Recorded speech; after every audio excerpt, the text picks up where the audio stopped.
Karen Percy with that report. More than 19 foreign athletes who disappeared from the Commonwealth Games remain in Australia despite their visas having expired last night. Lexi Hamilton-Smith reports on the status of the athletes' visas.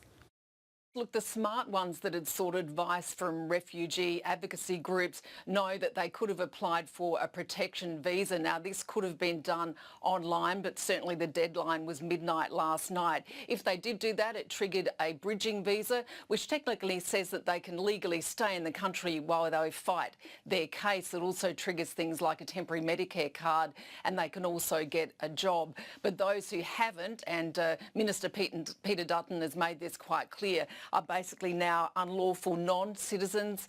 They could be arrested and put into detention, and they certainly could be deported. He's also urged some of those to self-declare and has made it clear that they will be found if they are hiding and trying to assimilate in the community and haven't gone through the right channels. We've been told it is quite common, but the lawyers are saying they've never seen it in these kind of numbers. Now, we're hearing more than 19, but they're telling us it's significantly more than 19, and that's athletes, of course, and officials.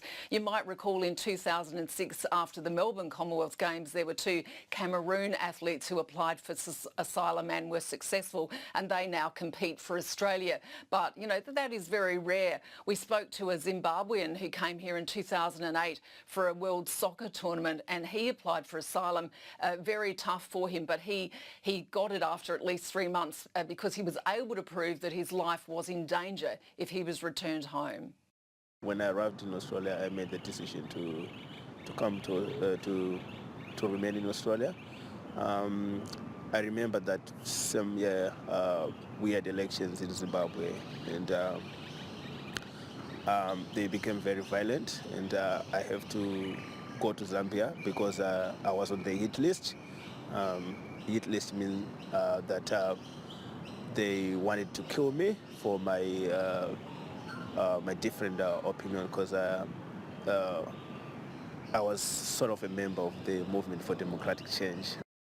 Tawanda Kurasa there from Zimbabwe. Now, he's been in Australia for some 10 years, but he's urging anyone who's out there at the moment to perhaps give themselves up if they haven't applied for asylum. He's also telling the ones who have that it's a torturous process and it won't be easy to prove that their lives are in danger. So he's urging them to be patient and sit tight at this point.